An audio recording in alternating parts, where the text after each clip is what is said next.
Qu'est-ce que la vérité?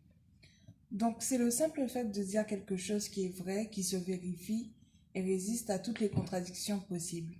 Il existe deux façons d'aborder la vérité. Tantôt de manière objective, soit en prenant en compte différents paramètres tels que les polarités d'un objet, le genre d'un objet, les correspondances qui existent entre un objet et les autres éléments, ou soit de manière subjective en se référant au sens, à l'opinion du plus grand nombre, à l'effet d'une chose sur nous-mêmes.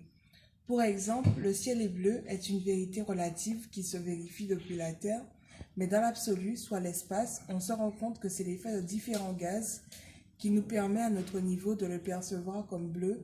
Donc il n'est pas vraiment bleu, mais plutôt reflète une couleur due aux différents gaz.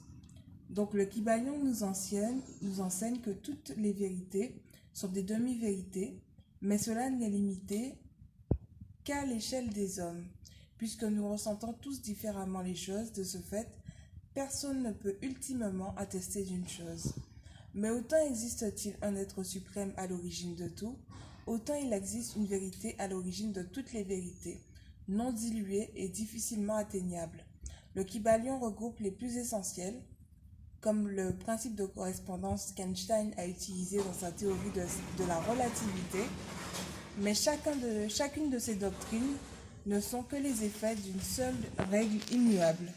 Il existe donc des vérités absolues, c'est-à-dire des vérités qui dépassent le génie des hommes et sont à l'origine de la construction des planètes et du cosmos, telles que le principe de mentalisme, qui implique que tout se pense depuis l'esprit de la plante à l'homme, soit qu'une chose apparaît d'abord dans le monde intelligible avant de se matérialiser dans le monde sensible.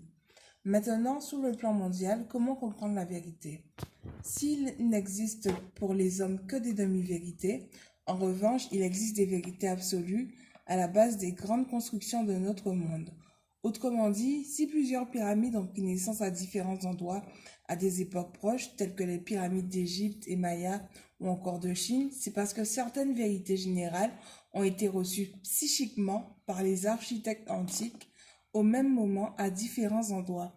Il faut savoir que tous les hommes possèdent une glande pinéale et que celle-ci emmagasine la lumière solaire antique, puisque le Soleil fait partie des plus anciennes planètes de notre système solaire. Donc il est le fruit de toutes les informations divines cristallisées, divines cristallisées dans ces rayons, et que de ce fait, des mêmes vérités, ou plutôt des mêmes effets vibratoires, sont perceptibles pour plusieurs personnes à leur niveau vibratoire respectif. C'est pour cela que certaines personnes sont en suractivité intellectuelle, parce que leur glande pinéale leur permet de capter de hautes vibrations énergétiques qui contiennent tous les potentiels divins, tandis que d'autres, peu en état d'éveil, ont du mal à cerner ces vérités absolues. Donc si nous avons autant d'inventeurs différents dans leur style, c'est parce que chaque corps est un réceptacle unique qui retranscrit la lumière solaire à partir de sa propre conscience et de son propre vécu. Par exemple, les livres qu'il a lus, les outils qu'il a utilisés, les choses qu'il a observées. Et c'est ainsi que nous avons différents niveaux de conscience, d'état d'éveil et de potentiel énergétique. Au final, nous attirons à nous les vérités que nous vibrons. Si nous souhaitons nous rapprocher du juste et nous éloigner des vérités relatives pour parcourir les vérités absolues, il faut absolument entreprendre des travaux de méditation, de yoga ou de lecture spirituelle. Pour finir, les taux vibratoires des uns et des autres ne cessent de se confronter les uns aux autres. Les plus petites vibrations étant majoritaires sur la Terre déteignent sur les plus grandes, ce qui repousse l'accès aux grandes vérités à l'échelle mondiale et explique que l'ensemble des personnes partagent des pensées similaires, telles que ça ne va pas changer, ça va rester comme ça.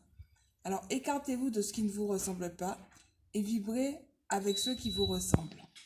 Voilà.